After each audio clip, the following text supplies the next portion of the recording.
right, ladies and gentlemen, today I'm going to give you my final thoughts on Calumet K, which was written by Samuel Merwin and was released in 1936. So there are no reviews on this book that I could find on BookTube. And I wanted to be the first one to give you my thoughts and be able to review this book. We all know that I'm pretty much all about seeking attention, so it pretty much makes sense that I want to be the first one to review this book and get that out there. Honestly, I'm surprised that Kevin Toll hasn't reviewed this book yet, because I mean, we're talking about a guy that would read the back of a warning label and end up doing a review about that. So yeah, I probably should get to the video before he ends up beating me to the punch here. I will say I've got a lot of notes. This is going to be a little bit different of a video for me. Normally I like to just wing it, but I do have some stuff, and it probably will sound like I'm reading at times. That's because I am reading. But yeah, this book, I just want to do it some justice. With that said, I do want to also mention one more thing before I get into this, and this is that Skoot, he's a good friend of mine. You may know him as Scott from some other character. Only his really good friends are able to call him Skoot, so everybody else in the comments, please, let's keep it Scott. I don't want the people out there thinking they can call him Skoot when they're not that great of friends. Anyway, he hits me up with a text one day and tells me he's about to send a book to me. But he asked me a couple things, and these are what he asked me not to do. He said, do not do any research, don't look up anything about it, and just read it with the lens of leadership in mind. And I'm thinking, okay, what exactly is he going to be sending me? So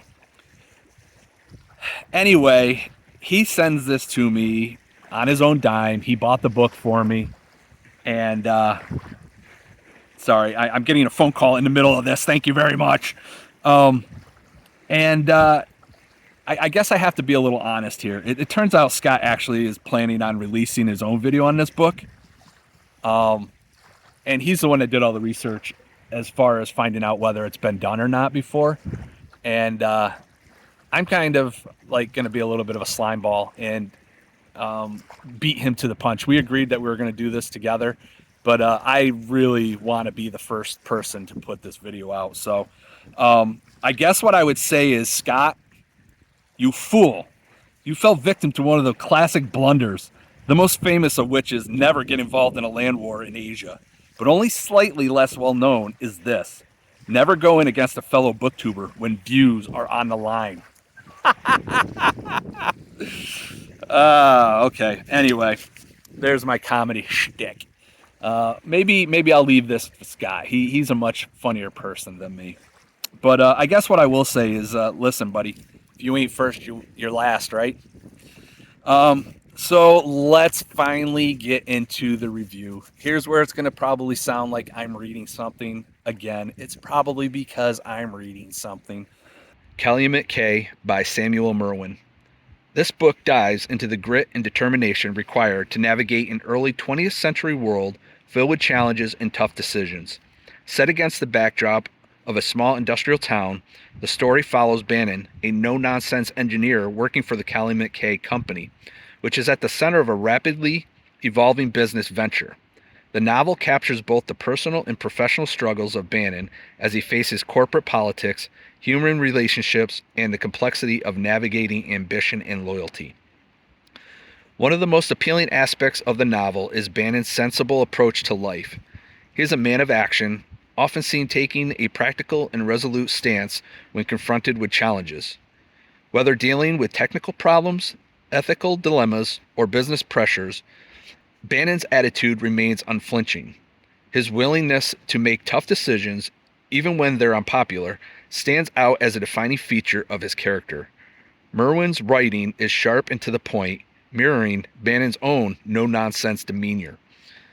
This gives the novel a sense of urgency and a focus on results, making Bannon a character who gets things done, often with little fanfare and unnecessary complexities. One notable aspect of Bannon's character development is his evolving relationship with Hilda. Initially, Bannon's interactions with her are distant and professional, framed by his larger focus on the work at hand. However, as the novel progresses, we see Bannon's feelings for Hilda begin to shift in a quiet, almost imperceptible way. Merwin doesn't rush this progression. Bannon's affection for Hilda grows slowly, built upon a foundation of respect, shared experiences, and mutual understanding.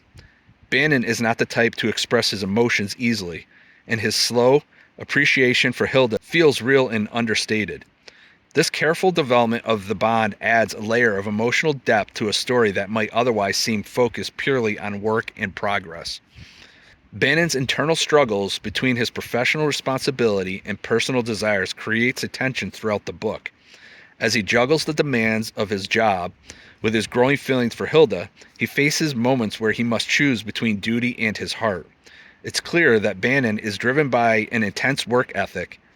He is also capable of deep emotional connection, though he grapples with expressing that side of himself. In many ways, Calumet K is a novel about resilience, not just in the face of external obstacles, but also in navigating the complexity of the human heart.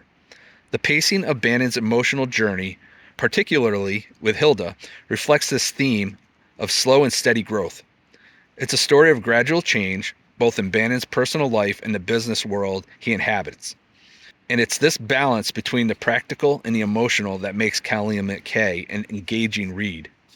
In conclusion, Calumet K is a finely crafted novel that expertly blends the determination of its characters with a practical portrayal of their emotional development. The no-nonsense attitude that Bannon brings to his work is matched by the quiet unfolding of his affection for Hilda, making for a story that is both grounded and heartfelt. Merwin's ability to capture the complexity of human relationship wrapped in the demanding world of business makes this book a rewarding read for anyone interested in tales of perseverance, emotional growth, and the slow unraveling of affection. This novel will appeal to readers who appreciate character-driven stories, particularly those that enjoy a slow burn romance or a deep exploration of personal growth set against a backdrop of industrial progress. It's also a great choice for readers who value a masculine, clean-cut, no-nonsense approach to getting things done, where results matter more than talk and actions speak louder than emotion. Fans of classic American literature, or anyone drawn to stories where competence, quiet integrity, and understated emotional depth take center stage, will find Calumet K a remarkable and satisfying read. All right, so that is the end of my review. I will conclude by saying that there isn't a whole lot about this book out there. I'm hoping that how this comes out doesn't sound awful. I'm dealing with some really bad wind out here. And I just want to say that I really, really, really like this book a lot, man. It's one of my all-time favorite reads at this point. Highly recommend it. I don't feel like this book would be for everybody, but for those that it is meant for, you're going to absolutely love this book. I do want to say thank you to Scott. Oh, Skoot, because I'm a good friend and you're not. Yeah, I just want to say thank you for several things. Thank you for thinking of me and realizing that this is something that I would like. I'm very impressed that you figured that this would be something that I would enjoy. I want to say thank you for sending it to me. I also want to thank you for being patient in getting this video out. We had planned this video for a very long time, and then I took a little hiatus and kind of left Scott high and dry there. So anyway, I'm sorry I took your idea. I am glad that I'm the first to review this. I'm sorry that it came at your expense. And ultimately, I hope we can still be friends. If you've made it this far, I appreciate it. And I will talk at you all later. Bye.